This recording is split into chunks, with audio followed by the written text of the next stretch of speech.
العالمين والصلاة والسلام على سيدنا محمد وعلى آله وأصحابه ومن تبعهم بإحسان إلى يوم الدين. Dear professors, brothers and sisters, at this Ibn Khaldun conference room and also Zoom and YouTube channel, welcome to our distinguished lecture today.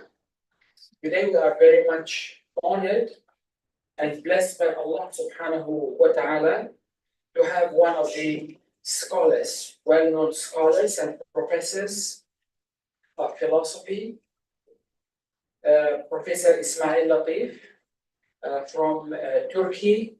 He will be our distinguished scholar today. Brothers and sisters, we are also very much honored to have our professors here, Prof. Yasser Auda, Prof. Jamal Badi, and Dr. Ahmed Tamal, and all the professors who are following us here. This Istac distinguished lecture, as you know, we started it also last year, and alhamdulillah, this distinguished lecture today is number 11. As you all remember also, our other series of Istac World Professorial Lecture, it is at 30, the 30th Istac World Professorial Lecture. And I think this distinguished lecture invites specialized scholars, experts, to deal and address very important issues. Our speaker and professor today will be talking on a very important topic. The title is Grounding by Reasoning, Establishing Knowledge and Belief Through Logical Argumentation. Without any delay, I would like to call upon Dr. NO.11 to moderate this session. Thank you, our wonderful and beloved Dean Prof. Aziz. Thank you very much. And thank you everyone who have gone through the rain to arrive here, blessing Friday to attend Istac-Iium Distinguished Scholar Lecture number 11.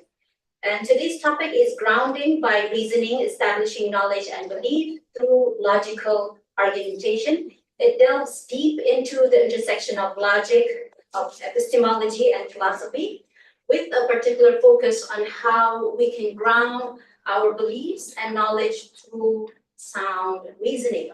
And we are very fortunate today to have with us Professor Dr. Ismail Latif. Haji Nebioğlu. Haji Nebioğlu. Sayyid Hassan. Okay, a renowned scholar in the field of philosophy, particularly in logic, epistemology, and the philosophy of science. And Professor Ismail Latif's academic journey has been truly remarkable. After completing his early studies in theology and religious studies at Istac-Iium, he pursued his MA in philosophy and religious studies, and his academic pursuit led him to the University of Wales, Lampeter, where he earned his PhD under the guidance of prominent scholars, Professor Paul Badham and Professor David Cockburn. And his doctoral... Same department with Dr. Jasser. Oh, University. wonderful. Wonderful. He graduated many years after me. Okay. So he's young. MashaAllah, family right there. So we're growing generations more. So his doctoral research focused on the logical foundations of the cosmological arguments, a key area of inquiry that continues to be highly relevant in contemporary philosophical discourse. So should I say more? So today's lecture promises to provide a rich intellectual exploration of these themes, and we are eager to gain new insights into how reasoning can serve as a grounding mechanism for our belief and knowledge. So without further ado, we welcome Professor Ismail to deliver his talk. Assalamu alaikum. Assalamu alaikum.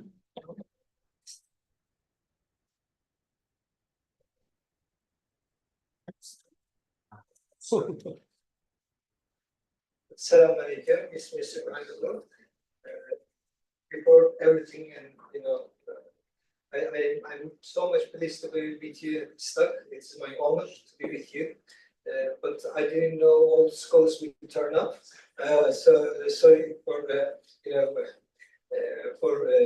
mischievous here. So I'm so proud to be able to come all the way from Istanbul, 9,000 kilometers, to join you. Actually, I feel this is a blessing to be with you, because since the beginning of Istac, it's been a long time now, but from the establishing of the Istac is well known with the promoting integration of the knowledge, and always the epistemological ground is given the much importance in Istac. So I'm so glad to give my thoughts about the issue, which is kind of grounding by reasoning which you are all familiar. I know some people are doing PhDs on the subject, so my apologies if the level goes to not too well. So please forgive me for that. I will just try to start with some points about the assertion I teach. Classical logic and in relation to philosophy of religion and philosophy of science. Between them, actually, I like to always talk about the two main points from the logical point of view. One is the tasawwurat, is the more conceptualization to production of the concept lines, how we produce the concepts, and the second one is tasdiqat, is more assertions.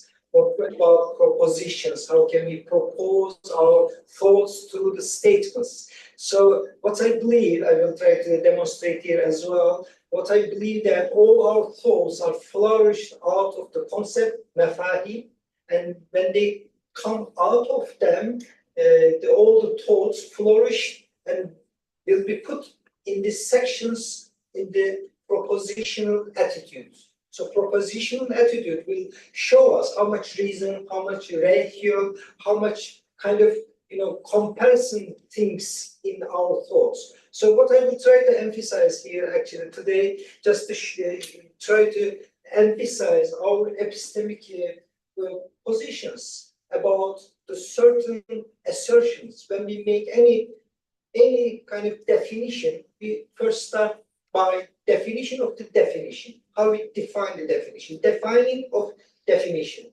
So in all sciences, I don't like to call Islamic sciences because I believe all sciences are Islamic anyway. So, but I see in Malaysia people like to say also Islamic sciences, as you do in Turkey as well. But the sciences are Islamic anyway. So when I say, for example, to produce the concept as Islamic, we have to provide the sorry.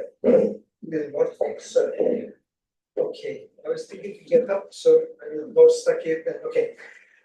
When we talk about any definition, start to anything, to start to produce any thought, we have to care about to produce about istilahat. Ustaz Ahmed knows very well about istilahat. Is the kind of when we talk about concepts of the certain issues. Islam means kind of we agreed upon the meaning, we agreed upon the consensus on the frame of this word.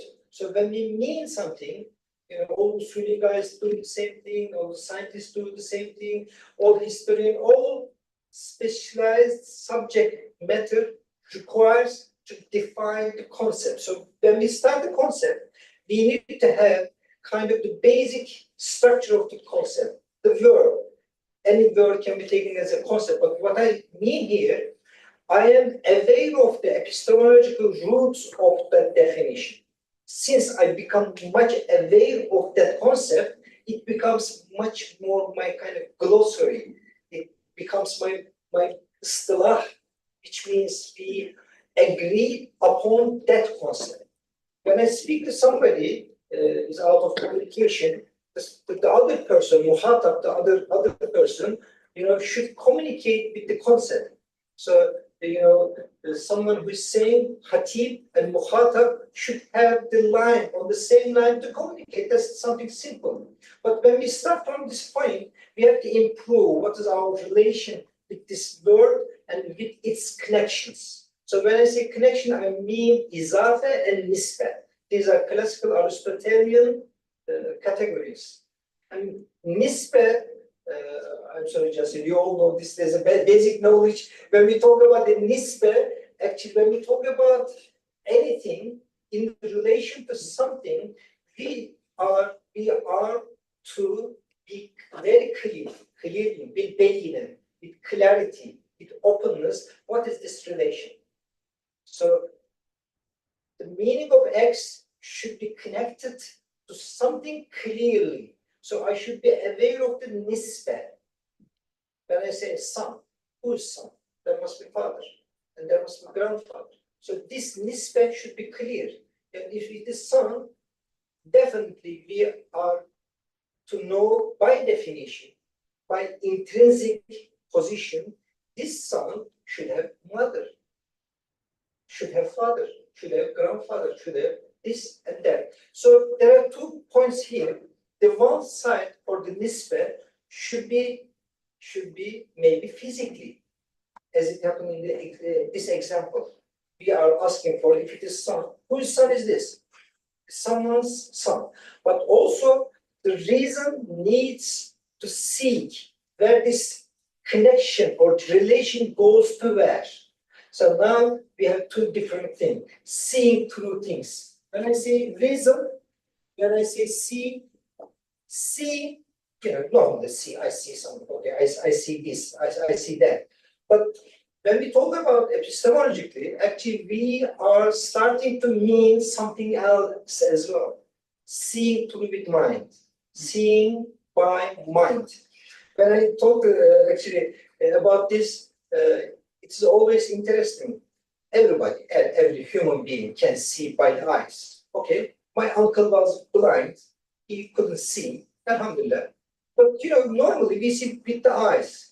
But seeing with the mind needs training, needs something more, needs something to exercise. So maybe at the age of 1 year old, 2 years old, when we are baby, we are all starting to have physical seeing experience. But then we have to start to have mental practice of seeing things. Let me remind you one example, actually. This Ru'yat Hilal problem. Saddam knows about it. It's a big problem. Having the Ramadan in a different days in the Muslim world, having different 8 days, it's always a big problem. In the late Ottoman, there's a great scholar, Ismail Gelenbevi. Ismail Gelenbevi is a mutasawwif, mütekellim, astronomer, mathematician, is everything. And he writes a letter about Ru'yat Hilal. In Ru'yat Hilal, he says, when Rasulullah say, to calculate the things, actually in this Risale, he says, actually Rasulullah is suggesting and ordering people to calculate, to learn how to calculate. Okay, for ordinary people, just you look up, okay, but the real point is there to calculate, to see the moon even it doesn't come up. Try to see things even they come, before they come. So you kind of calculate when the crops will come up. When you put the seed, you will have an idea. You have to calculate. Each season they will come up. So you have to check in this calculation. Ilmul hisab, ilmul hay'at is the calculation. So that's the saying, that's the statement. Muslim doesn't only see with the eyes. Muslim see it by mind, by the reason, by the rationality, by making epistemic grounding. That is the main point. Muslim learns through the Quran. That's the teaching of the Quran. Learning through the Quran how to make judgments about this epistemic preferences. So judgment, which is tasdik is the kind of justification of your affirmation or negation. Just when you are making justification, you are saying this is it. So when we come to reality, we have to carry on how to make the realities reality is to be defined first. What is that reality? What is the um, what is the situation? What is the condition? What is it? I have actually very interesting anecdote. In one of my friends, she was very against this abortion. So abortion, abortion is something. There's a rules and regulations, whatever. It's a tricky, problem. But when somebody called him to take her vote in the election, and she keeps asking them, "What do you think about the child killing?" The person on the phone says, "Well, about abortion, no, you are calling abortion." I said, "Child killing. Do you name it? Do you call it? What's happening?" Okay. No, our view about abortion. No, you are not taking my point. It's a child killing. Are you agree with this or not? What's happening in Palestine? What's happening in Palestine? Somebody is saving his state. What's happening? What is the name of the situation? Define it. If you define it, apartheid, what is it? It's a genocide. What is it? You have to name it. Oh, well, I kind of declined to. No, when you are declining to define something, you are defining any. You are defining the enemy. You are defining it. So you are defining in your way and denying the other way, refuting the other side. So you have to be very clear. You have to very openly name it. Without naming, there is no shaming. So you have to name it. So by definition, we have to know what is my source. Well, I don't know whether it's a child killing or it's just the defense of the country or defense of this and that. When we look at the things, by logical stand, by the rational stand, everything starts with the definition. In our classical books, everything starts with the definition. Define it. Define yourself. What do you mean by this? That is the reason for our different school of thoughts. That's the only, the great beauty of our past. The definition may vary, but with the reason. I don't say, well, according to me. No, you can't say this. Because when you say it's up to me, no. You have to show your structure. What is your structure to define? What leads you are taking to define the things? So you have to show, in Ottoman style, they say Efradın cami, Alyabi mani. It's a Turkish saying, but it makes sense in Arabic as well, I think. The getting things in the borders of the definition, and you are leaving things outside the frame. So careful, because definition in English defined like a hudud in Arabic. Hudud, the borders. You have to make the borders clear. You cannot say, "Oh, borders are not known." No, you cannot say this. You have to get the knowledge of the border. So making the borders and the frame of the definition is to start to produce the knowledge. This is starting from there. If you are puzzled there, you have a problem. If I'm not clear about, I don't know what is to define. So the knowledge gets kind of sparking there, kind of, the puzzle there. Puzzling starts from there. So by the definition of the definition, I have to be very clear. And when I become much clearer about my definition, now I can make the proposition. Now I can make a simple sentence. This is very simple. I apologize when I talk about these things because this is very primary school knowledge. Okay, making the concept and then making the sentence. Let's make a sentence. In English sentence, 10 years sentence, 10 year prison sentence. Okay, it's a heavy thing. You are producing hüküm. So in the assertions, we are making the hüküm. When we make the hüküm, we rely our hüküm over the assertion.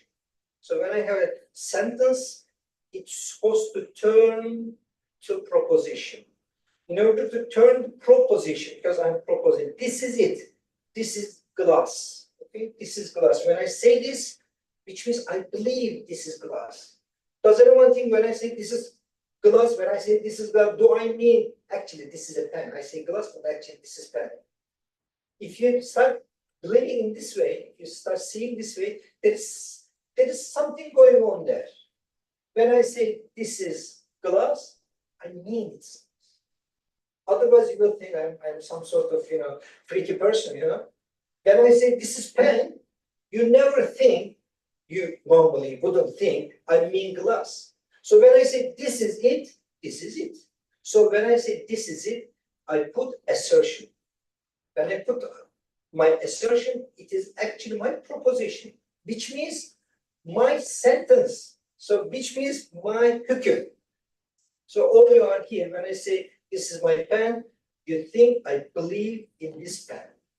The whole story starts from there again. So when I say God exists, I believe it is there. But the problem now, some thinks that when somebody say believe is something, fairy something. If you believe something, pony is flying on the grasses. No. Belief is assertion. Belief is tasdika. So when I say belief here is a tasdik. Tasdik. When you have the tasdik, it comes from the sidq. The word sidq. Sidq, all you know, I suppose here, truthness. So I claim there's a truthness that I say. Believe me as well as I believe this is a pen. Because I assert that, I put forward my sentence, this is a pen. I believe it's a pen. So belief here is actually grounding my knowledge. Now, actually, there's a dispute in philosophy of religion as well. Well, belief is something you don't really approve. It is not like saying the pen. When you say God exists, and it's different than saying God. The pen exists. Well, this is positivistic era. Last 2 centuries, humanity were facing this new type of argumentation. When you say belief is different than assertion, you are breaking down the whole classical knowledge. You are breaking down the whole grounds of Aristotelian logic. You are destroying the whole logical sphere. There is no logic left there. Because from logical point of view, epistemologically, you have to say all the assertions has a kind of connection to each other. So when you use the nisbeh, for example, you should use nisbeh to everything you are using. When you use the relation izafe, if you think izafe relation in the Aristotelian category is something to, some way of explaining something, you have to apply this to everything. So not to be so hypocritical on this, we have to go back and we say, I believe in something, which means I assert and I make my hüküm. So when I say my hüküm is there, now of course someone can say, no, this hüküm is wrong. In the proposition, there is a very traditional thing. In order to call something as proposition, one has to be able to say this is true or untrue, true or false. If this question, for example, the questions are not propositions. I wish the sun was here. Well, your wishes, your prayers are not proposition. This is very simple grounding. When you say as a proposition, it is true or false. So when I say this is a pen, it has a truth for me. But you can say, no, it's not pen. Strong. You can say it's wrong. Then we can have a ground to talk. But in our modern area, this deism discussions or this or all skeptical discussions, they say there is no ground for this. You see this as a pen, I see as this bird. It flies because when I throw it, it flies. So it is bird for me. In the skeptical side, it wasn't like this before. Skepticism was very useful, very important. You have to work on the doubt, like Ghazali did. Doubt is very important. Reasonable doubt. Very important. We have to train ourselves about that, but not like in the modern doubt destroyed all the grounds. It kind of destroyed all the logical tools. Nothing is left. But in logical ground, we need to have the structures of the thought, like epistemic tools. When I have these epistemic tools, I say sidq, truth and not true, true, not true, false and right. In When I say tasdik, actually, tasdikat is a general, actually, general reasoning, general inferencing of the issues. When I infer, I go from one point to another one. I take something unknown and I take it, yes, I take something and I use something I know to kind of enlighten it. So no, I know this pen, so I have to compare other things to that. As a human being, we have this kind of comparison. We compare things, but sometimes there's a miscomparison. Miscomparison. It happens as well. Human beings are ready to make a compare things, but sometimes we are so speedy to compare things to not compatible things. So in the tasdiqat, we need to be very careful about the process. I bring the process actually as an example. I see in all over many people drives here. Yeah? They drive. I see they drive carefully more than in Istanbul. Alhamdulillah. But when you're driving, driving is a whole process. You need a car. Your car needs a wheels. Your car needs a petrol. Okay, you have a car, but you need destination to go, and you need to know how to drive. So reason is something like this. To logical processes is only be able to use if you use it. The mechanism is there, but how to use it? Well, at least I have to have a goal. Where am I going?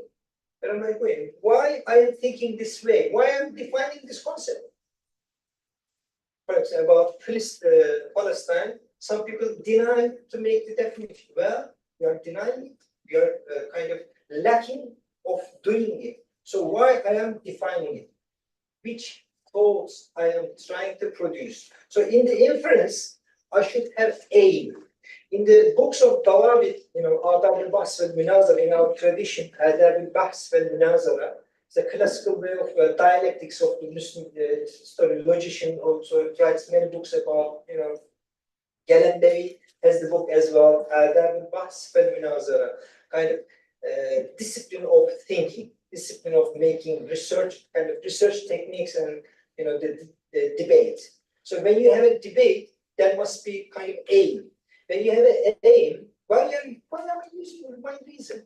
Why am I bothering myself and the others with call to use reason? Why do we use our reason? Why do I need ratio? In Arabic there are various layers of the thought, but at least in the reason ratio, comparing to things. Ratio 1 to 3. You need to kind of compare things. So when you compare 1 kilo to 2 kilo, 1 is less than 2. 2 is more than 1. Okay, that's fine. Oh, we know this. Why you are saying this? Because the recognition comes to the point that all grounding of the logical argumentation based on the recognition. Oh, I should be aware of what I am thinking. Right? So when I talk about the thinking, here I said thought and thinking. Ustaz, please correct me. Is there any word in Quran Hakim as a noun about thinking? Do you think any word? Noun. Isim. In Quran, all the words about thinking, active verbs. They are verbs. Yaqilun, tafsirun, whatever. You are using your reasoning. It is not something static. It's not something static. It is moving. So it's action. So thinking is action. I say, what are you doing? I am thinking. No, you are not thinking. You are sleeping. Your mind is sleeping. Your mind is sleeping. You are not thinking. No, I am sleeping. Thinking is active process. So like a driving, like a cycling. If you are going with your bike, you are cycling. If you are stopping, it's not cycling. Sitting on the bike is not, cycling. Sitting in your car is not driving. You have to move on. So thinking is moving. Tezekkür, teemmül. There are many words we can remember here in the thinking. Tezekkür, for example, the zikr, Quran is zikr, Quran Hakim is zikr, which means reminding you to think, to process your thought one again and again. Do you know what it is? Allah tells you. If you don't know this, you got to know. If you know it, remember. If you remember, remind yourself. So kind of active process of producing your concept again and again and again, constantly. Allah, how can I say Allah? No. Allah. What was Allah? Okay, define it, remember it. Process it. So when you make the tezekkür, so make it running. Like other words, for example, tefekkür. Let's say tefekkür. Quran doesn't have a fikir. The concept comes from fikir. Fikir is thought, but tefekkür is the order of Allah. It's a farce. It's a compulsory of carrying on the epistemic processes. You have to think about it constantly. Tefekkür, tefekkür, teemmül, tedebbür, many of them. There are a bunch of concepts like this in the Quran, only in the Quran. And in our history of thought, we are full of this consciousness, to be aware of the things. So now we see why Muslims are sleeping, we are so, slow, we don't bother. No, it's not Muslim. Maybe it's Muslim, but at least not women, Maybe. Okay. I see that, but the mu'min is actively thinking, actively processing, actively conditioning the things. Okay, when I say this, I mean that. Maksat Institute is the German, Maksat is always there. Maksud, your goals. When you define something, you have a goal. You have a target to have your concept. But when you make a statement, you have a target. In the day of, I don't know, after the day of judgment, the Jannah and Jahannam, wherever they are, there's no base of concepts left. There is no empty words. There is no, meaningless statements. Jannah is full of meaning. So we are advised, there is, please avoid meaningless words. Don't waste your time with empty concepts. Empty concepts are very important for logical discussions. Empty concept, which means there is no reference, there is no indication, there is no ishara, there is no dalala. It doesn't mean anything. So why are you saying? Why are you saying this? Well, everybody says. No.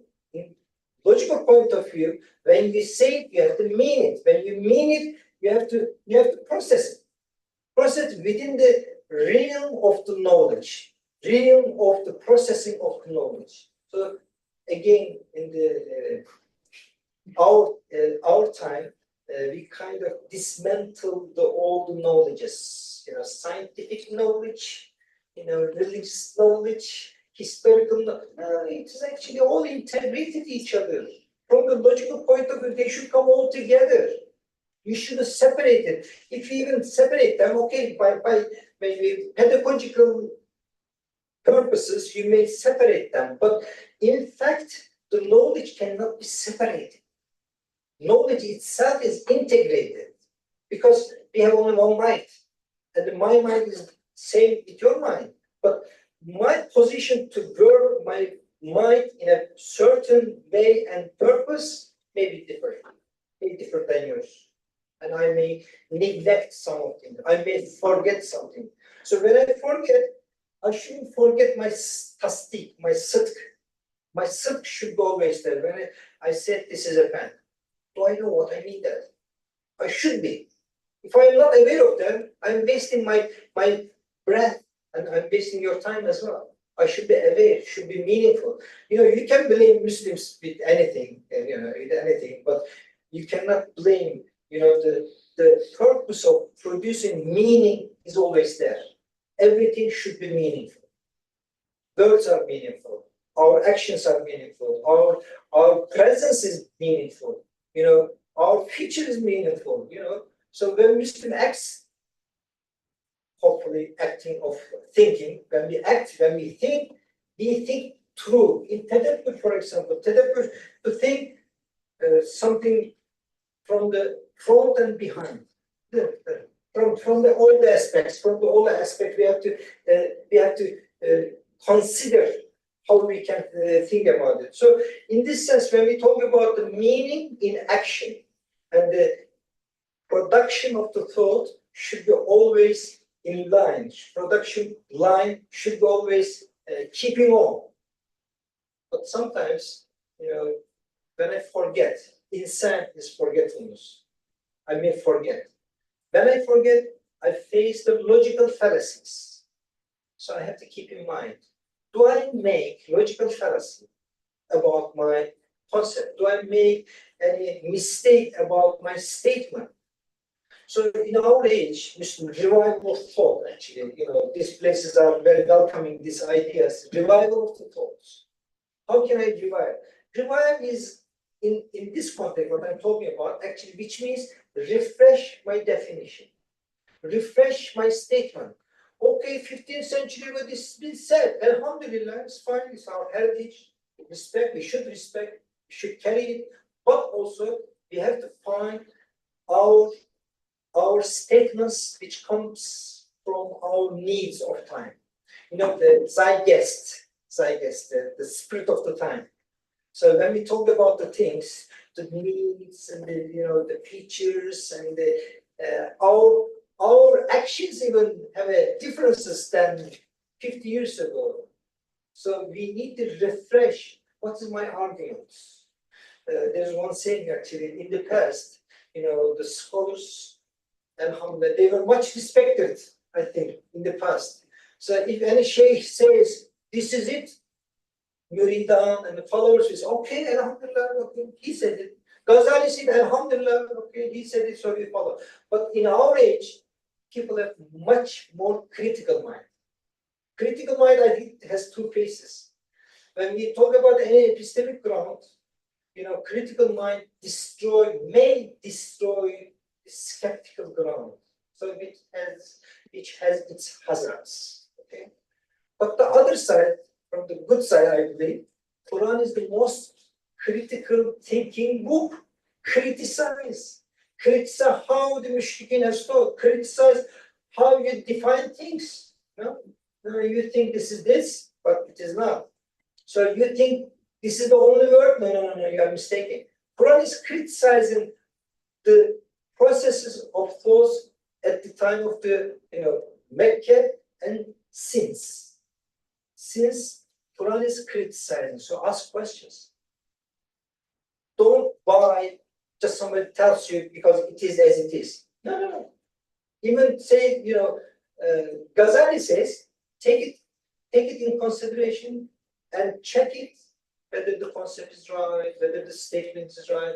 Maybe statement was right at his time. Maybe you got it wrong. The critical thinking issues are a huge issue. I don't want to go too much on that. But in a critical thinking issue is part of this epistemic justification. Sometimes, we like critical thinking. Okay, everyone has to learn critical thinking. When we are doing magistrate, when we are doing PhD, it's very good. But the critical thinking is a science of thinking as well. So it has its own rules. If you overdo it, it harms you. If you less do it, it takes you somewhere else. So within the balance, because these processes, by thinking processes, all reminds us, we have a concept of, Sirat-i-Mustaqim. Sirat-i-Mustaqim keep inviting us, be on the line of wisdom, be on the line of hikmah. Okay, apply these things. Apply checking up the concept, check up your statement, check up your position, check up your relations, check up all the processes, but stay in tune in the line of hikmah. That's the main thing. Quran Hakim invites us to be in the line of hikmah. So we keep searching about it. What is hikmah? What is hikmah in this situation? I know again, maslah is a technique in our history, how to produce the argumentation. But it is not only fiqh methodology, it is for every daily life as well. By the way, I believe fiqh methodologies for daily life anyway. So, but in the history we have felsefe and then usul fıkıh. So both are actually aiming to produce this kind of thinking processes, techniques, methodologies. So when we look at the techniques, methodologies, all I want to emphasize today, these techniques are alive.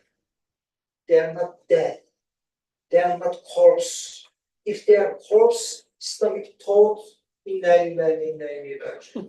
it's alive, if Islam is life, if Islamic thought is alive, it is live because of the methodology. It is live because I can still practice, not still.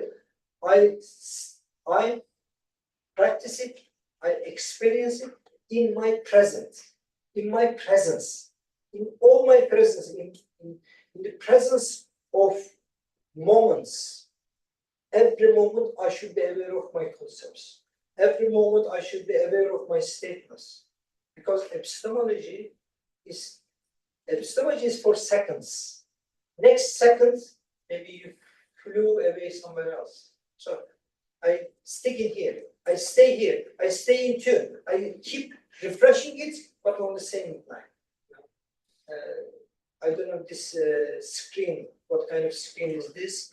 But in the modern LCD screens, they say maybe million dots.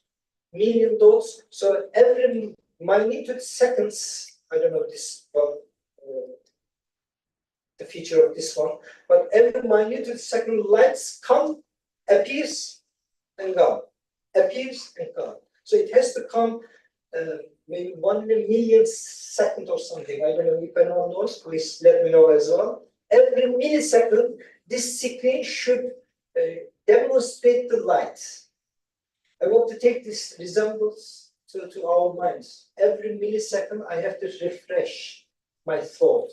Refreshing thought will allow me to revive my thoughts. So it should be alive and it should be constant. It should be sustainable. These are the modern concepts, but which is very useful for thought processes. It should be sustainable. I should back up my argumentation. I should back up my concept. I should back up my thoughts, and refreshing those methods and techniques will allow me to have more recognition of the reality. Recognition and recognizing those reality will take me to understand what was my perception. When my perception is right, or my perception is just illusion. Is it illusion or hakika? I can be easily fell into illusion. Greek scholars had this problem as well. No problem. We can send salam to Ibn Arabi, for example. In his Shataha, he sometimes the light didn't come on the screen. It was so powerful, but sometimes light didn't come up. So he was so excited, but sometimes what he means. Right? So when we look from the outside to his mind, sometimes we have mistaken. We are not sure what's going on in his mind. So lively. It's very good, very fresh, very passionate. Muslims should keep being passionate on the knowledge. Passion of knowledge is the kind of compulsory magic over us. There are some books about epistemology, passion of knowledge. It's something very, very nice, very, very suitable for mu'min minds. Let me finish with this mu'min definition. When I say mu'min, actually someone who is aware of the statements. The Muslim allow the title. Someone is giving the title. Okay, sir, lady, okay, this is title. Structural kind of name from outside, etiquette. But etiquette is only meaningful. In the past, they discussed what is the difference between Muslim and Mu'min. Can we say Mu'min? Well, the Muslim is the name, Mu'min is the quality. Quality being in the feature of Mu'min means someone who thinks about the nature, someone who thinks about the nature of the nature, who has made this, the mevjudat, kemiyat, all this existence. I drink water, and it should be very disgraceful for me. Right, thank you very much for the water. I should be aware of any knowledge about this water. Does anyone drink the water who doesn't know where it comes from? Would you drink? There's a water, I don't know whose water is this. Would you drink that? I wouldn't. You wouldn't as well. I should know, oh, this water is put here by her, is offered by the star. Jazakumullah. And so I address it, I know the things about it. So it is defined for me. So it is defined, this halal certificate. Does anyone work on the halal certificate? Something has to make halal for me, which means I have a pure approach to that. And I should be tayyib as well, So, when I this water, my definition is clear, my statement is clear, my thinking over it is clear. If I start to think, they are starting to kill me. Keep it up, but if I start to think, Ustad Abdulaziz will kill me, I wouldn't drink this, would you? So, if I don't have any mental problem, I should be okay. No one will try me to kill me. So the water should be fine. So I can, alhamdulillah, I can drink it. These mental processes, this mental structure of the mind, it's all relying on the ground of this epistemic concept. Normally we go in the automatic vitesse, automatic gear. I see many people use automatic gear. Yeah. Automatic gear, you don't know which gear you are in, 2, 3, you don't know. But you should know you are going forward or backwards. You should know which way you are going. So in the gear system, sometimes you may neglect a certain points may cause you to accident. But in our lives, in the mental life, we are not allowed to have those accidents. So avoid the accidents is only possible through to check out, scan check, any second, scan check. What's happening? What's happening in your mind? What's happening in your thought? Are you okay? All the checks are okay. What's wrong? Are you diluting yourself? Are you okay in this? What is the source of your knowledge? Well, the other day my son was telling me, I heard something, was it hadith or ayat, or did somebody tell me? I said, what should I told you about? Are you confusing the word of Allah with the hadith and the word of somebody? You don't know even. Well, I don't remember because it's the ayat from Quran or from the somebody next door. No, this is very confusing. And Muslims are not allowed to do that. In the ilm hadith, our scholars here, ilm hadith, you cannot even consider whether it's, I don't know, but it could be. You can't say, maybe Rasulullah said, you need a registration. You need tasjil. You have to get registration. Registration is showing us the sidq. So in the beginning of history of our thought, Ahl Hadith kept, after maybe Usuli Fiqh, kept the concepts, how you register your thought, how you get the registration of thought. Where did you find it? Whose idea is this? Where did you get this argumentation? Did you hear from the Quran? Did you get from the Hadith? Did you get from the Sahabis? Did you get this? How did you produce it? Show the nesab. Nesab is very nice word. Say, show me genealogy of the knowledge. Show me.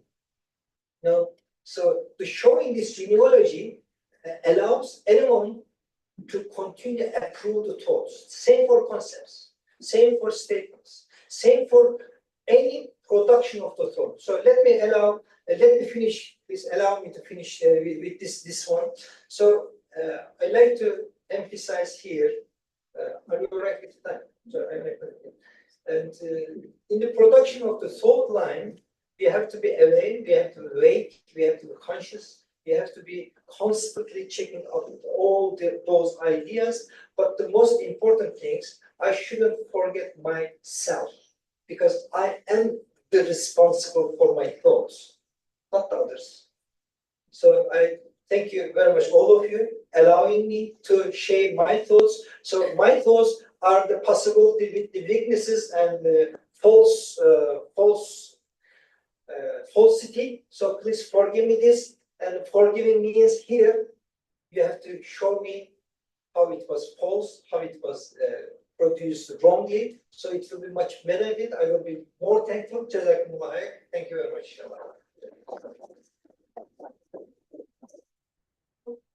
Thank you very much, Professor Ismail. It's a wow for today because actually it relates actually to what we're having on on the exhibition. We're having Prof, did you look through our exhibition? Yeah, There's yes, and it's actually related to reason and rationale and belief. It actually relates if you want to apply to what we have in the exhibition.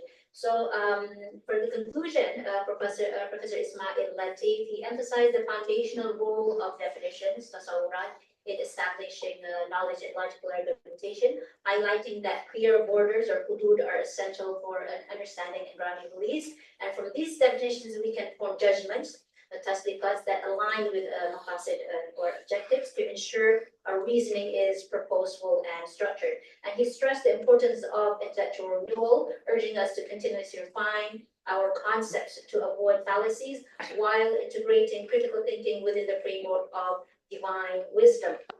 And Professor Ismail reminded us that while critical thought can challenge skepticism, the Quran remains the ultimate guide in the pursuit of truth. And I may add, as Ibn Sina said, the world is divided into men who have wit and no religion, and men who have religion and no wit, urging us to strike a balance between intellect and faith, which is the key to grounding our understanding through reason. So we open the floor to questions, if any, of course, here first, and then we'll go to online, please. No. Please, yeah.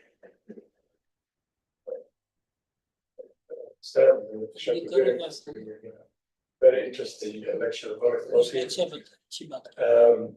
Thank you very much. I really greet you for defending the sanity of the movement.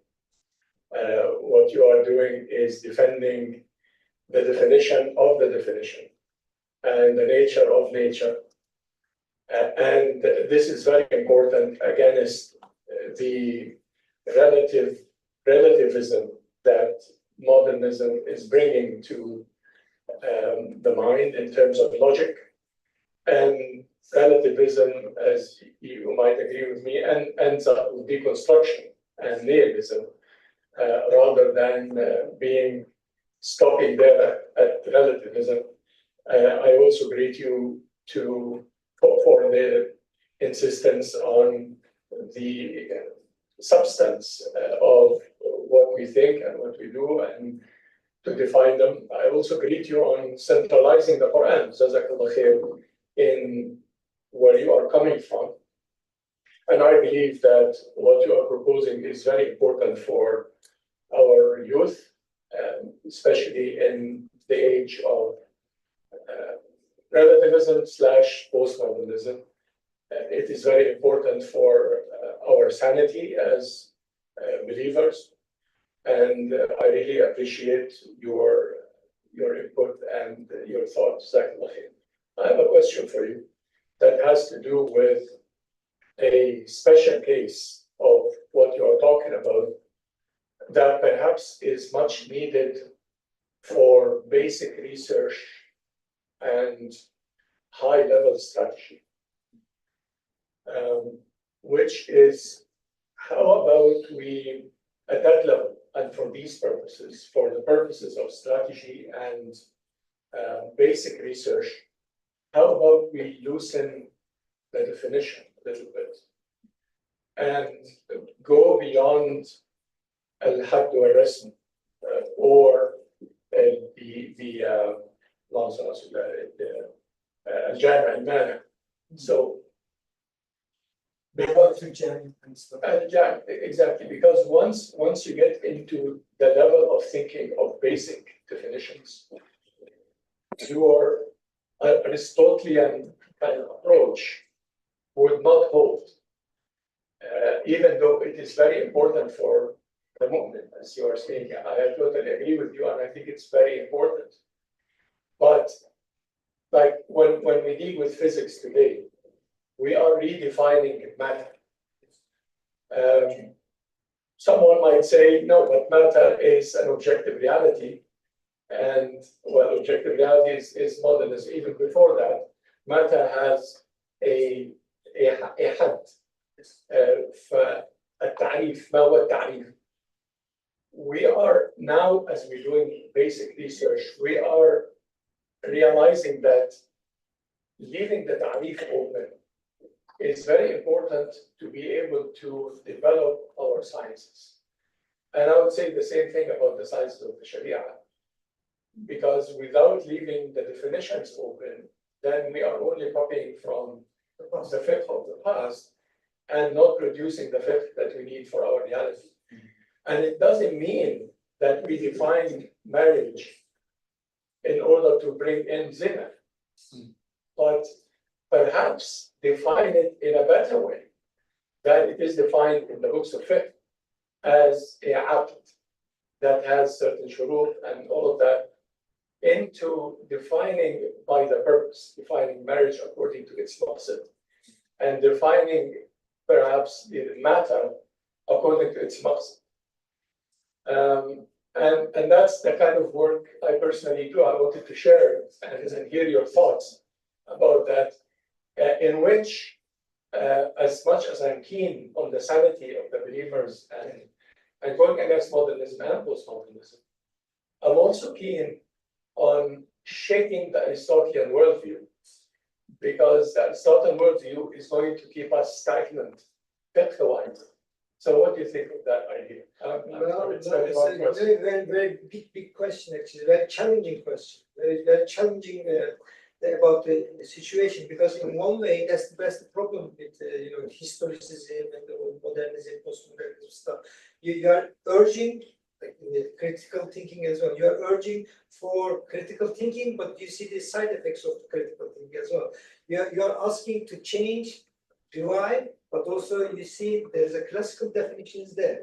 So I think this is the challenging situation. We have to find out the way and way and methodologies for it, as far as I can explain. Because as you say, Aristotelian music, since Ghazali, Aristotelian logic is much welcomed by the Muslims. Even Aristotelian logic became Muslim. But that is also a problem, because thinking processes start from there, but within the time, stagnation comes from there as well. So something makes you alive, also kills you. I think there is very important challenge there. So you have to follow the definition stuff and all this classical stuff, but also we have to find getting a certain way to refresh it. About marriages, for example, the societies different, even Muslim societies are different. They have different needs and expectations and stuff. But I don't believe those expectations should change the things. But if we have the measure of change within the logical frame, we can apply it. So using the kilometers or mile, would you like to use kilometers for distance or the mile? What they call terrestrial mile or naval mile. They all shows you the distance. But when you use naval mile, is that clear concept? I don't know. The naval mile, the ship uses the naval mile, but if you use this mile on the, in the motorway, you have a problem. I think we need to more define on those issues. And I think of course, for philosophical science, we are much, loose-handed. In the fiqh, you have to be more, more clear. We are responsible for others' life as well. So others' lives are in the decision-making processes. So I think we need to more concentrate on how to find these compasses, how to have the measures. So it's not so clear answer, I know that, but it is not so clear actually what we are addressing the issues. For example, addressing of the problems of the ummah. Is it lack of iman? It is lack of practice? It is lack of authority or lack of power?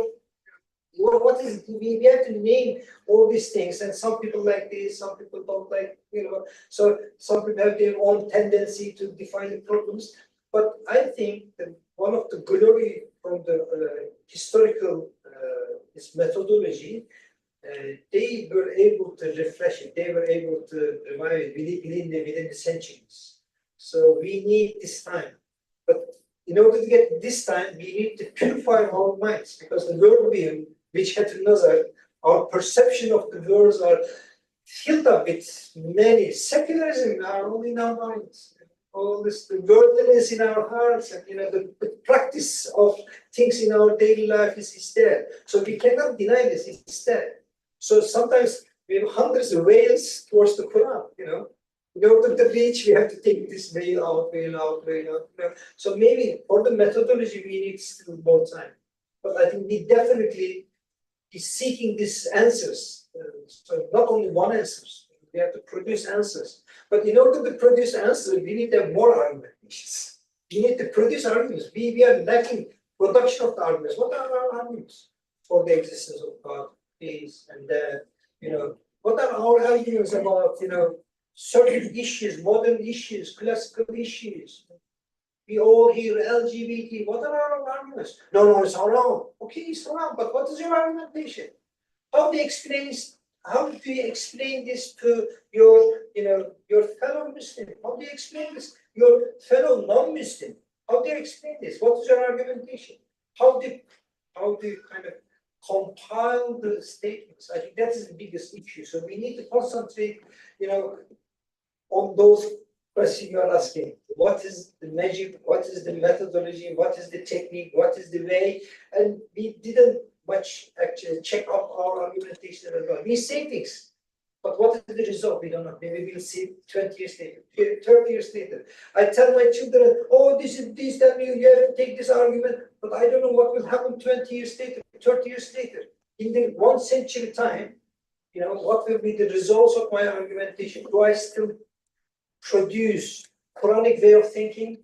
Do I apply? Do I comply with the rules and regulations of the Quranic thinking? Is that so? Or maybe I am just saying Quranic thinking, but maybe I am the most distant person to Quran. That's possibility as well. I'm saying, okay, we have to use methodology, but I am the maybe most distant from the methodologies itself. Destroying the methodology. So it's very dangerous, like a brain surgery in our time. So it's a long question, long answers, long discussions. Thank you. Brilliant answer, actually, to see the coexistence of all disciplines in one place. So there's another question online asking, Professor, thank you for your informative lecture. Considering your lecture, what is the best pedagogical way to promote this approach and use it in our daily life? So they are all seeing us now. Okay, so I don't see them. So what is the question?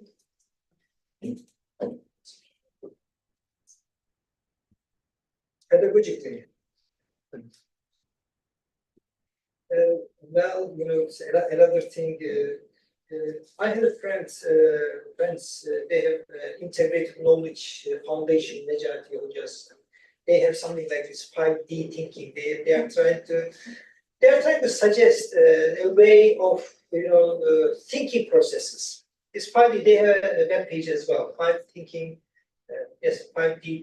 5 dimensions, analogical reasoning and the phenomenological reasoning. So advising again, what kind of points we have to apply, seeing two things, how we can use our reason in certain issues. There's very nice fruits here. Why they are so colorful? Where they get from? Where they get those colors from? So in pedagogically, actually, I say primary logic is for primary school level, but I think starting from the cradle, as Rasulullah says, we have to build up our concepts from the cradle of mothers. So we have to learn from the age of 2, 3, even earlier. But in Turkish we say rahmet yağıyor. We say raining outside, but we say rahmet is coming. In Turkey, when we say rahmet, which means raining, We don't say that. We may, but we prefer to say Rahmeh is coming down. But there's a joke about this as well. It's a training actually, training our language. Okay, the raindrop doesn't come by themselves. They didn't decide. In Istanbul, sometimes snow doesn't come. Snow doesn't come to Kiel, yeah? Do you have snow around? No, snow doesn't like Kiel. But this statement is very problematic. You are suggesting this snow has a reason and have an idea and have friends around Kiel, and one day, okay, I will visit Kiel like me and fly over and the snow will come down. No, snow is sent. Snow has a purpose to come down. Snow has this and that. So this training actually starts from the early age of our structure of the language. Rahmet is coming. So, putting things in the right order sometimes needs a long time. We don't do it on the right time when we were young, when we were young child, when we were in a baby, what's happening? And the nature does this. Well, nature has no reason. Nature has no power. No. Sun came out. No, sun doesn't have a power to come. It comes by the kudret. So this is the training of the Quran. The training every second. The Nasreddin Hoca about this Rahman. I tried this joke, so please laugh afterwards. Okay. Nasreddin Hoca tells about raining is a rahmah, and it's very important. We have to appreciate. Okay, we have to understand why Allah is sending this blessing, and Kiel raining starts heavily, and Nasreddin Hoca starts running away, and the people Jama'ah say, "Well, Hoca, you were saying this is rahmah. Why you are running away?" Well, he said, "Alhamdulillah, I am running away because I don't want to step over the barakah. I don't want to step over the rahmah. Okay, so I am running away." Alhamdulillah. So this is the perception of the life, perception of the life. These are the gifts. These are the gifts of my brothers and ustads, and they are gifting everything here. But this gift is very important, needs to be appreciated. I should see like water, tea now, alhamdulillah. I should appreciate it. If I say, okay, this is about it. If I make it ordinary, I make the, degrade it, the meaning of it. I kind of neglect it. So this is kind of attitude. I want to connect this to kind of propositional attitude. This is attitude, they say etiquette, and also it's adab. Adab, the word adab being nice and stuff. But adab actually, technically speaking, being in the discipline of mind thinking, like in the Adab al-Basri al-Munazara. So it should, what they call LLM, long life learning. LLL, long life learning. If you turn things to long life learning, then it should be continuous. Otherwise, just it turns sometimes just a fake appreciation. Oh, thank you. Okay, thank you. But what do you mean by thank you? What did you mean by thank you? What did you just say? Okay, alhamdulillah, Allah sends the rahmah. So when He sends, okay, continue. If you continue, then you get the picture. So I think now in the Muslim world, alhamdulillah, organizations and the courses and the schools and universities, but sometimes we go, it's my opinion, please allow me and forgive me for this, we have too much emphasis on the structure of schooling and education, and we sometimes neglect the real education in our daily life. Open university, open access of the knowledge, open assessing the knowledge. So it is here and now, the present, in my present. I did PhD, I did write PhD, it's nice one, I spent years and I wrote articles, alhamdulillah. But when I detach myself from that knowledge, I have a biggest problem. This is the greatest tsunami of the thoughts. May Allah forgive all of us. So we have to remember in every time, in everywhere, in every way, every chance, we have to kind of remind ourselves. I think this is the Quran's also reminder for us. There is no holiday for thinking. There is no holiday for ibadah. Okay, today is National Day for Malaysia. So I don't have to pray today yet. Because holiday, This holiday, there is no holiday for reasoning. Every second shukr. There is no holiday for ibadah as well. So there's no holiday for akal. So you shouldn't go for holiday for this. We have to go all on that. So in every level, from kid, the child, the university, and from 7 to 70, we have this training. But the pedagogy is something very, very, very interesting. Sometimes we think it's very professional, but it's a very personal as well. Personal education, public education, university level education, please continue your writings on your thesis, please don't give up. It is part there, but also we have to apply those writings in all places. I think the idea is not to be dismantled in the things. I don't know whether the answer goes to the right place here. Yeah, thank you. Okay, yes, please. Assalamualaikum, Prof. Thank you very much for the very illuminating presentation. I have two questions. One is the use of logic, rational logic, when talking about divine matters. Yeah. So using logic, you have either a yes or no proposition. You can have something that is both yes and no. Same false and true. Something is either true or false. So if somebody asks this logical question, can God create a stone so heavy that he can't carry it? Because if he is all powerful, he can create such a stone. But then if he creates such a stone, he can carry it, then it's not that powerful. So it's not a logical fallacy or something. But how do you God, yeah? Or the God you are meaning? yeah, God cannot weigh yeah, can create first. Can God create a stone? This is the logical question. Can God create a stone so heavy he can carry it? Yeah. If he can create it, that means he can carry it. Then it's not that powerful. If he can create it, then it's also not powerful because this is okay. But how best to go against this logic if you want to use logic to answer this? My second question is Let him answer first. yeah. Okay, one by one. This one was easy. I won't respond. Okay.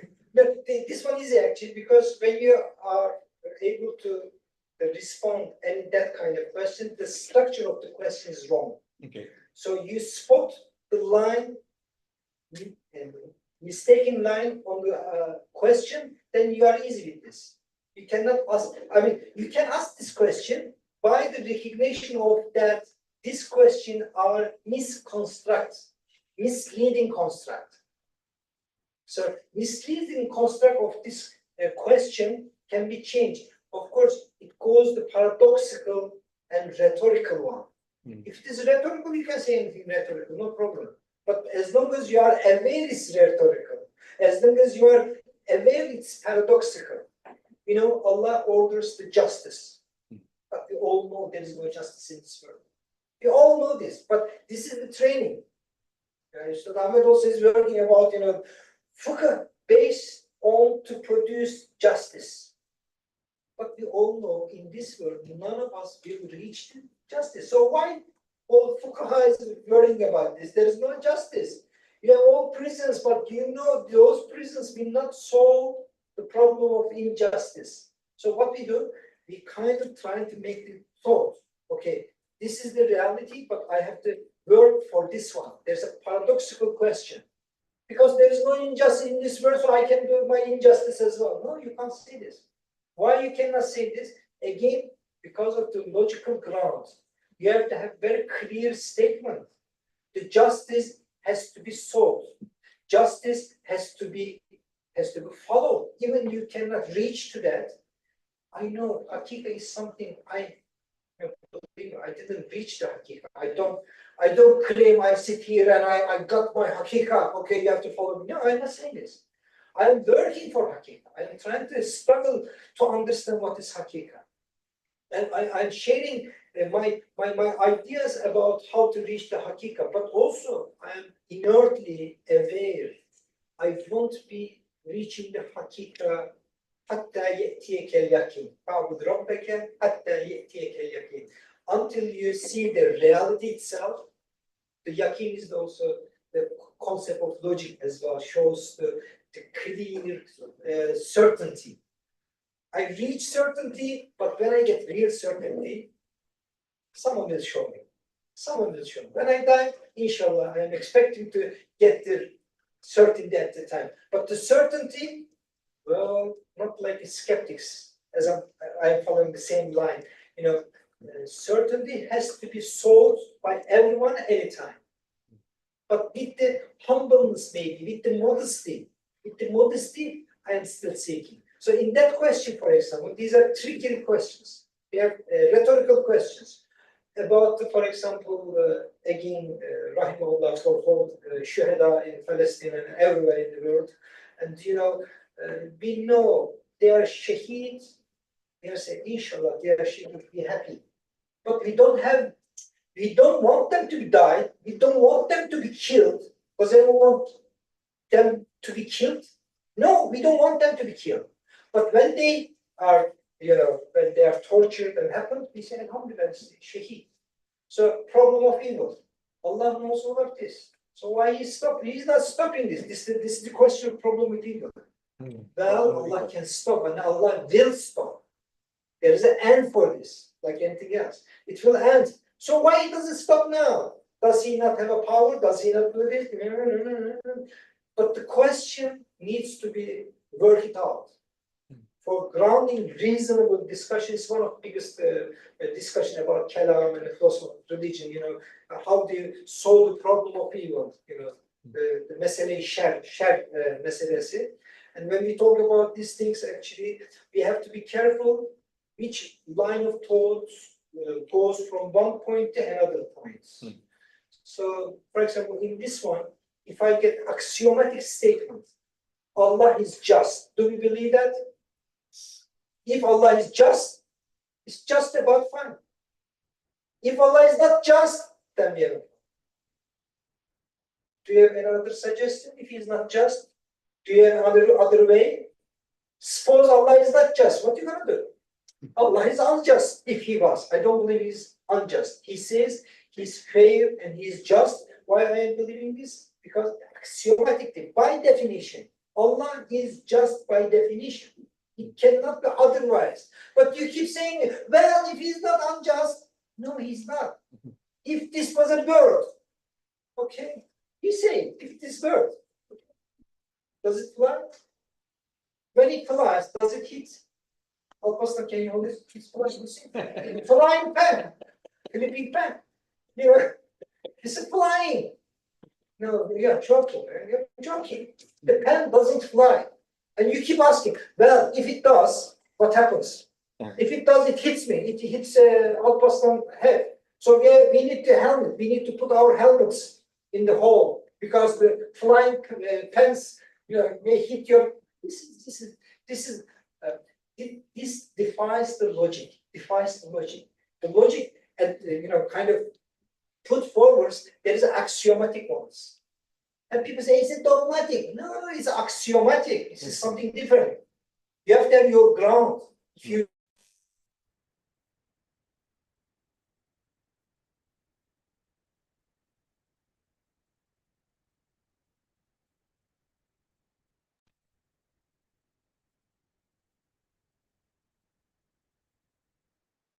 question, you can ask, freely ask. They say, well, this dust, is that the dust will come to life again? Allah responds Himself. Of course, whoever created first, look, you are seeing being shaheed, actually witnessing it. When you see the dust, well, whoever has done this dust first, the dust of the bone, dust of the bone, and now is dry. Oh. So think about it. Whoever has done this flesh bone will return it. Use your reason. If something is done first time, it's easy the second time. So hereafter is easy. Think about very easy. So about these questions, actually, sometimes we because I'm jet lag, 5 hours difference, and so I lose my balance. I sometimes, did I say this? Ali, did I say this, or did I come this way? So I start losing my senses. But Logic says, come on, keep up your senses. No, what's happening? Keep up. Be serious.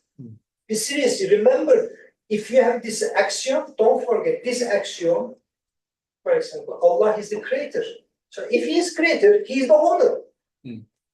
If I say, oh no, you're just mourning, you're just making noisy, just come back to real point, come back to reality, come back to ground. I think logic reminds this, but I see the point actually. Aristotelian logic, its own deficiency. Because in the Muslim thought, in Quranic thought, we don't have only one eyes about existence. We have a double eyes. Zul Janahin, here and here out. We know somebody goes from this world without justified. The torturers will die without putting in court cases. Maybe torturers in the Palestine and Kashmir and everywhere. Maybe we won't see them in the courts, but there is a court. Okay, so one day it will be clear. The justice will happen. So when someone says, the argumentation on one side, Muslim has the second side of the story, other side of the story. So double sides. So you have to consider it.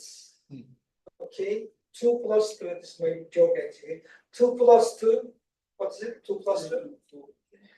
As a Sharia, you have to comply. 2 plus 2. If you have 2 ringgits and you have 2 ringgit more, you have 4 ringgits. Okay, that's fine. For the finance department is fine. But there is another reality behind it. You have 2 ringgit from him, 2 ringgit from him. Allah give you barakah, it became 22 ringgit power. Barakah. Finance people don't accept this much. But 2 ringgit means maybe 22 ringgits for you. But you stole 2 ringgit from that, 2 ringgit from the other person, 2 plus 2 ringgit, it happens 0. 0, nothing. You have nothing, you have gained nothing out of it. But logic says, well, we have to start 2 plus 2, but then we can see 2 plus 2 means in the certain conditions, certain rules, certain regulations, certain niyya is important. Niyya, the intention, your intention. What is your intention? In logic, logical fallacies mostly is done by the false intentions. You want to con someone. And the big lies are the closest to the real ones. The biggest liars say the statements, they are very close to real ones. That's the only way they can con you. If someone make a silly statement, you wouldn't believe. You wouldn't believe. But if someone tells you, oh, this is real, this is real, and this lie comes closer to the real one, it's possible to con you. So logical mistakes are the most closest to the real one. But the reason is like a knife has to cut down. We have to cut down. And we have the tools if we use them. These are the logical tools. But by cutting it, we shouldn't have some injuries as well. Sorry. Second question, yeah.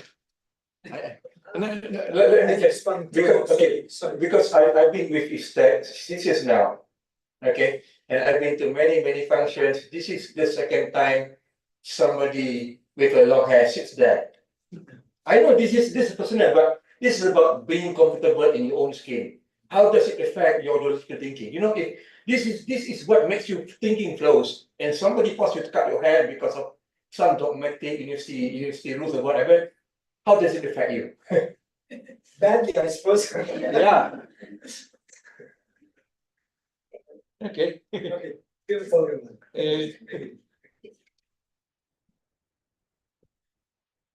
Are we doing already with the time? Yeah, the last question. They fall asleep there. Yeah. Sorry. Sir, my question is, with the development and research breaks in the study of the brain, and when scientists were able to seal the mind by introducing valid syllogisms in the brain to combat superstition and stagnation, and do you think that would set the basis for the right belief and thinking? Can you much summarize the gist of the question, please, for me? Okay, let's say in the future that there scientists can seal the mind. By that I mean that they can Seal the mind, you are saying. yeah, seal. Yeah. By that I mean they can introduce valid syllogisms into the brain. And Are you talking about the AI stuff? no, it's mainly the study of the brain. Yeah. Neuroscience. Neuroscience, yeah. Do you think by introducing like syllogisms that would help for humanity to fight against stagnation and superstition? Let me understand the question first properly. Yeah, is that the question you're asking? Actually, when we have the syllogism as a basic thing and a simple, clear thing, would there be any changes in that? Is Yeah, that the question? if they are introduced in the brain by kind of like force. This is like Can someone hypothetical attack on situation. our neuro Yeah, connections in our minds? Can they change it? yeah, Well, there are talks like this in popular science, popular philosophy of science discussions, kind of touching these things, affecting the mind. But this is classic. Ibn Sina talks about, the herbs. If you're using certain herbs, I don't know, for example, if you eat this purple fruit, maybe it will allow you to increase your, some senses. You will see a better vision and this, and Balgami, Demevi, someone who's familiar with these things. In the past, in the medical discussions, scholars called Ibn Sina, for example, one of them, they told, whatever you eat, now what they say, you are what you eat. Okay, there's this part. The effects of the things might occur in the mind. The light, if you are, exposed to light too much, okay, you get headache. And someone can kind of directly, it's a torture, Chinese torture, I think it's the light, they're putting the water all the time. These are effective, I don't know. Different Chinese.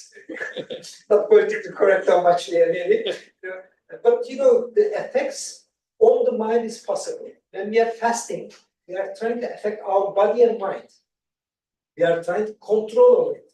So controlling the mind is the biggest issue for humanity.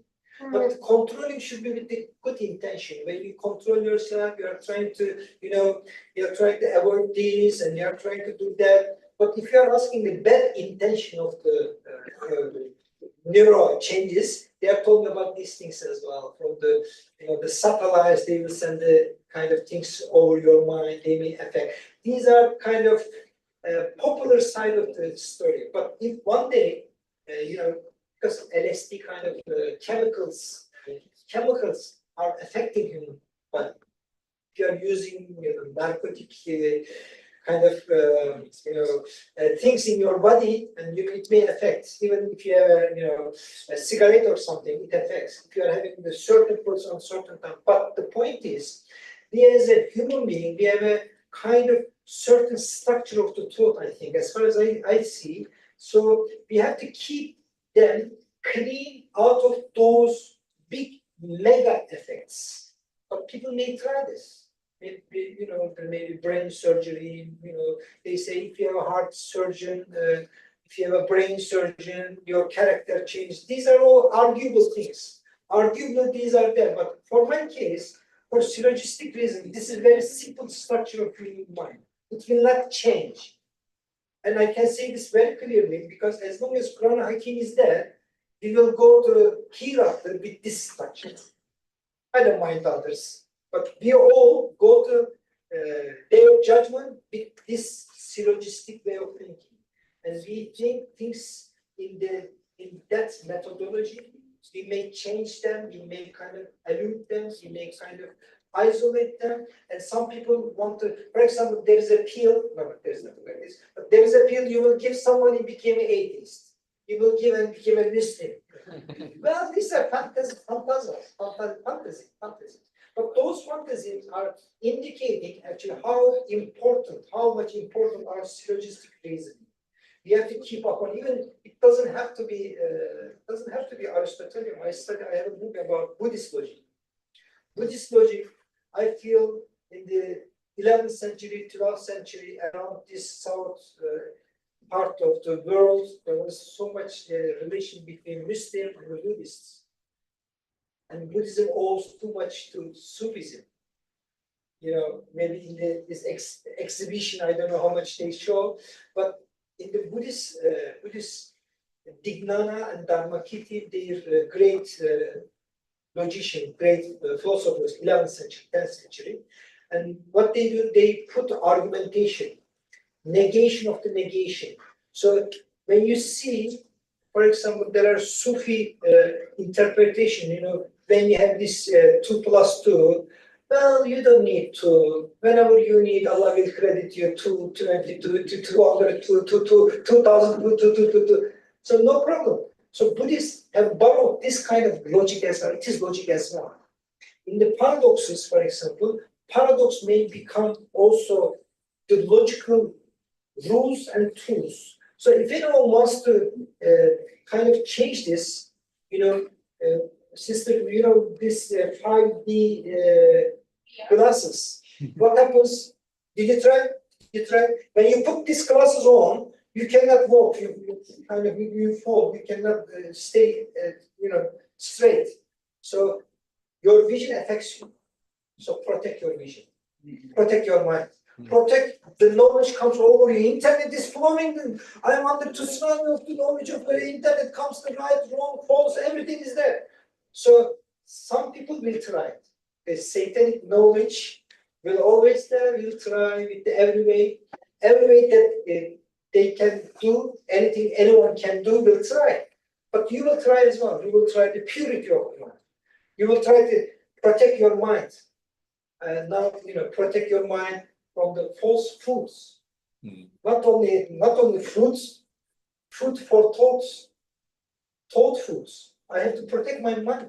You know, I have to protect those false ideas, false ideologies, false argumentation. You know, when I sit down in the internet, maybe I find myself, I've been busy with the hours and hours for meaningless and use this statements and you know, lots of things. It affects my brain. Not only I have a headache, but it affects 2 days later. Oh, I start having the vision. These are satanic things as well.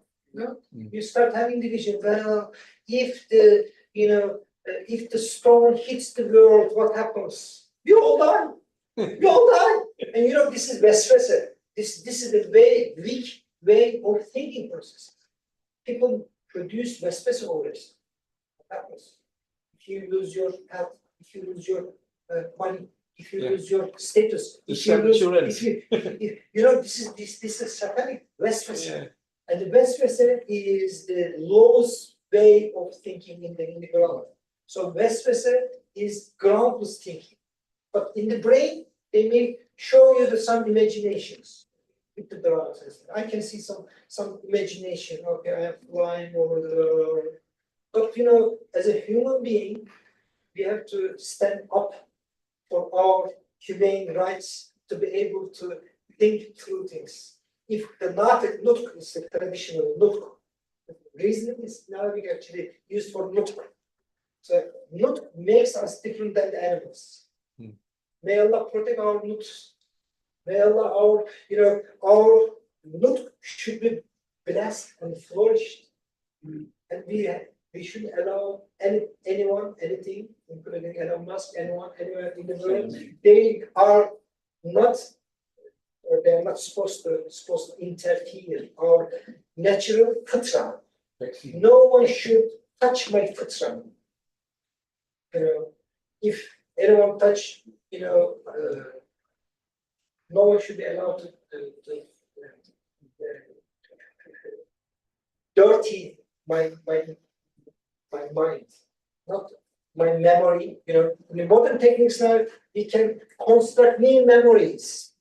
1950s, the First World War was very nice. What happened, this, that, and construction of the history, construction of the imagination is always, we have to be careful. It's been tried now. It's been tried every second. My neurons are exposed to those attacks. So they will protect all of us. We shouldn't allow anyone to play with it. it is not playground, inshallah. So I kept too long, but Jazakallah. Yeah, thank you very much. So we see that life is full of formulas, everything creation is full of formulas, discipline. And so you should see the general formula of everything, and you yourself should regulate and produce also formulas to find the definite truth. So something to add, Professor, before we end? Okay, Alhamdulillah. We would like to really thank our professor for this very important lecture. I think this is one of the best lectures I heard in Istac in the last 3 years. This lecture is actually something supposed to be very complicated, but our professor made it very easy. Talking about grounding by reasoning is actually talking about the whole issue of the Muslim mind after the decline of Islamic civilization, in which we lost the abilities of real reasoning, the Quranic reasoning. So this lecture just reminds me of those great people who were talking about reviving the Muslim mind, the Muslim Ummah, and grounding things on the Quranic reasoning, the Quranic mind. So a lot of ideas in this picture here. And I really appreciate the way how our professor presented it. And that's why I think one of the conclusions that we can get from here, we have a big pedagogical issue in teaching the Quranic knowledge, the Quranic reasoning, the Quranic mind that nurtures people who, when they say something, they know the concept, they know the reason, they know the maqasid, they know the best way, they know the best language, they know the best context. And when they say it or do it, it is influential, it's impactful. Amal of a mu'min, very powerful. That's why I differentiate between Muslim and mu'min. Mu'min is a different story. I'm not sure whether we are mu'minun or not. يا أيها الذين آمنوا لما تقولون ما لا تفعلون. We have a big problem. They can't only split between iman and action. We all here believe that cheating is haram, backbiting is haram, drinking is haram, corruption is haram, all haram. But many of us, we do these things. And the masala, it's the issue. It's a big issue. That's why rebuilding the Quranic mind is the job of Istac and Istac-Iium and these great enlightened universities. And this happens only when you have an educational system that is based on what he said. In the Quran, all knowledge is integrated. But it's the disciplines and academia that split the human soul, split the human mind, split the senses, split the character, split everything, and we become all running around the formalities, not the substance of life. And that's what the Quran wants to bring, substance.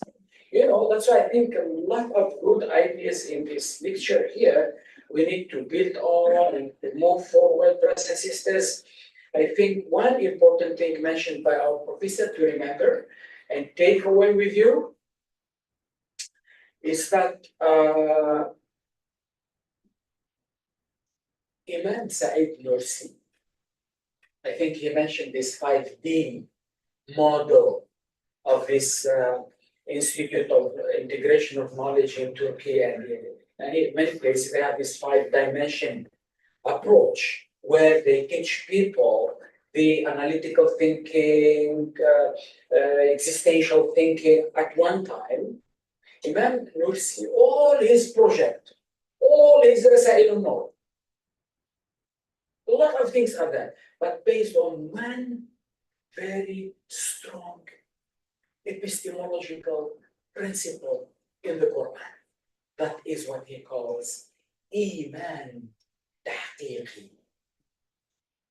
Iman tahqiqi means your faith as a believer inside your mind, and so you have the consciousness, the arguments, the evidence, the ilm, the way. But what Allah say, that's it.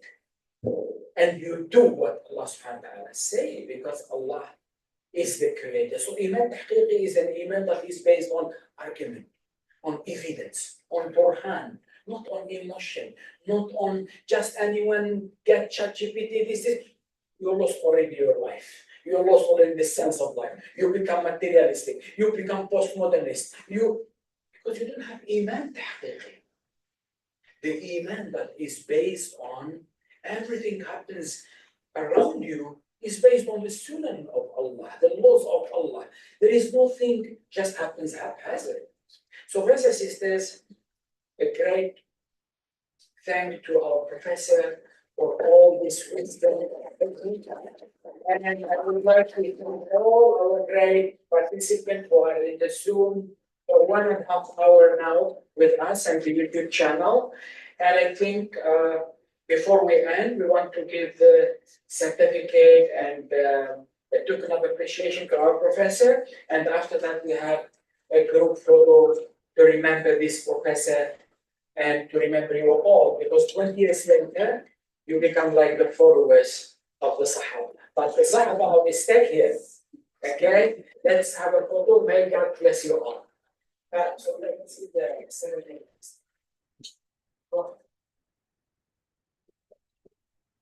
Thank you. I'll give you a second image. The answer to your question is gravity. Gravity.